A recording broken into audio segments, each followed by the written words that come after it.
Welcome to Not Milk Never Milk. Subscribe if you're lactose intolerant.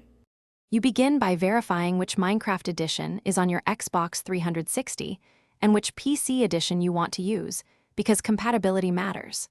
Sign into the same Microsoft account on both devices and enable any cloud or profile sync options. Once done, make a complete backup of the Xbox 360 saved to external storage or your computer. This prevents data loss and gives you something to restore if conversion fails, so don't skip the backup and confirm the file size and date. You now export the saved world from the Xbox 360 to a USB drive or to your PC using an extraction tool.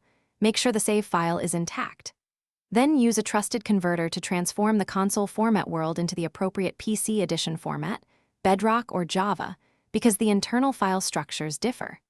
As you convert, monitor the tool's logs and validate the converted files. Check world metadata like seed, player positions, and inventories so you know conversion preserved essentials before attempting to open the world. You finish by copying the converted world into the PC Minecraft saves folder or importing it through the Bedrock UI if that edition is used. Launch Minecraft and open the world to confirm chunks load, structures look correct, and redstone or command blocks behave as expected. If you hit crashes or missing data, immediately restore your backup and try conversion again with alternate settings or converter versions. A common fix is matching target game version and rerunning conversion. Keep backups until everything.